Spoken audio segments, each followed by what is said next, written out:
जनपद हापुड़ के जिलाधिकारी अभिषेक पांडे ने मंगलवार को कैंप कार्यालय पर आयोजित प्रेस वार्ता में पत्रकारों को बताया कि जनपद हापुड़ में डीएपी यूरिया का महीने भर का स्टॉक उपलब्ध है।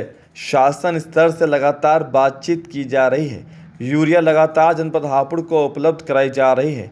यूरिया की कोई कमी नहीं है। नियमों के अनुसार ही किसानों में यूरिया का वितरण किया जा रहा है।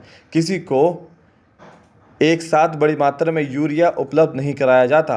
डीएम ने स्पष्ट कर दिया कि यूरिया की कालाबाजारी में लिप्त बड़े सिंडिकेट के खिलाफ रिपोर्ट दर्ज की गई है। नकली कीटनाशक बेचने के आरोप में सीजीएम कोर्ट में वाद दायर किया गया है। बड़े सिंडिकेट के खिलाफ प्रशासन की कार्रवाई जारी रहेगी। डीएम ने इसके आगे कहा कि सहकारी समितियों में यूरिया की उपलब्धता सुनिश्चित की जा रही है। पर्याप्त मात्रा में खाद उपलब्ध है। एक न्यूज़ पोर्टल द्वारा एक ऐसे व्यक्ति का इंटरव्यू प्रकाशित किया गया जो आपराधिक तत्व है, जिसके खिलाफ हाल ही में यूरिया के डायवर्जन का मामला सामने आया है। नकली पेस्टिसाइड बेचने के मामले में वाद भी दायर किया गया है। बुलंदशहर, बागपत आदि जनपदों में यूरिया बेचा गया है।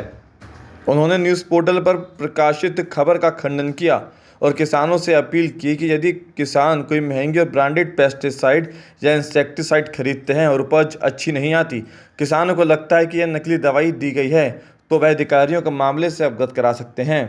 समस्त मीडिया बंधु से वार्ता करने का उद्देश्य ये था कि एक तो जनपद में जो फर्टिलाइज़र की स्थिति है उसके बारे में आप सबको अवगत कराया जा सके, जिससे कि आपके माध्यम से कृषकों तक ये सूचना जाए कि जनपद में आज की डेट में लगभग 4160 MT यूरिया और 3004 MT DAP उपलब्ध है। जनपद के हिसाब से लगभग 1 महीने का स्टॉक हम लोग के पास है। सभी सहकारी समितियों में सरकारी रैक से और प्राइवेट रैक से निश्चित कोटा जो शासन द्वारा सुनिश्चित किया गया उसके हिसाब से यूरिया पहुंचाई जा रही है। तो सबसे पहले तो कृषकों को ये संदेश देना था कि सभी सहकारी समितियों में यूरिया की उपलब्धता सुनिश्चित की जा रही है और पर्याप्त मात्रा में खाद उपलब्ध है। दूसरा, अभी हाल ही में एक पर्टिकुलर न्यूज़ पोर्टल द्वारा एक व्यक्ति का इंटरव्यू लेकर इस प्रकार का एक खबर चलाई गई कि जनपद में यूरिया की कालाबाजारी हो रही है। उस बारे में आपको बताना था कि जिस व्यक्ति का इंटरव्यू लिया गया है वो उनके खिलाफ अभी हाल ही में बहुत प्रभावी कार्रवाई करते हुए यूरिया के डाइवर्जन के संबंध में FIR दर्ज की गई है एसेंशियल कमोडिटीज़ एक्ट में। नकली पेस्टिसाइड और इंसेक्टिसाइड बेचने के आरोप में उनके खिलाफ सीजीएम कोर्ट में मुकदमा पंजीकृत कराया गया है। उनके द्वारा लगभग 250 MT यूरिया जनपद के बाहर दिल्ली जैसे शहर में डाइवर्ट किया गया था। जनपद के बाहर बुलंदशहर, बागपत, मुजफ्फरनगर जैसे जनपदों में यूरिया डाइवर्ट किया गया था। तो प्रभावी कार्रवाई की गई एक बड़े सिंडिकेट के अगेंस्ट। उसी व्यक्ति का इंटरव्यू लिया गया है और निश्चित तौर पर इस कार्रवाई से हताश होकर, निराश होकर, छटपटाहट में उनके द्वारा अनर्गल बयान दिया जा रहा है, जिससे जनपद में किसानों के मध्य भ्रम फैलाने का प्रयास किया जा रहा है।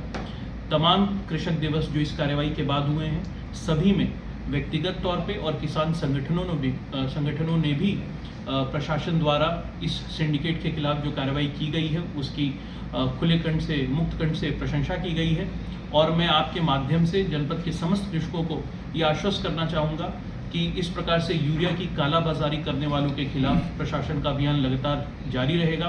हम ये सुनिश्चित करेंगे कि किसी भी दशा में जनपद के किसान के लिए आवंटित यूरिया का एक दाना भी किसी इंडस्ट्री में डाइवर्ट ना हो, जनपद के बाहर ना हो।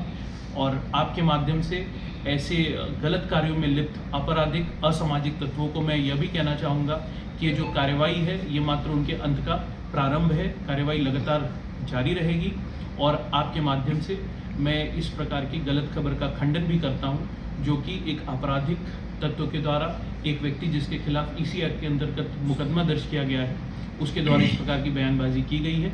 इस खबर का मैं खंडन भी करता हूं। एक आखिरी अपील आपके माध्यम से मैं ये भी करना चाहूँगा कि जनपद में यदि किसी भी किसान के द्वारा ब्रांडेड इंसेक्टिसाइड और पेस्टिसाइड खरीदा गया, महंगे दामों पर खरीदा गया और उसके बाद खेत पर उपज जो है वो अच्छी नहीं हुई है और उनको अगर इस बात का संदेह है कि जो पेस्टिसाइड या कीटनाशक वो अपने खेत में उपयोग किए वो नकली है, तो तत्काल हमें अवगत कराएं। हम इसमें कंपनी और रिटेलर दोनों की जिम्मेदारी सुनिश्चित करेंगे, जिससे कि जनपद में कृषकों को जो ब्रांडेड सामान है, सही सामान है, वही मिले।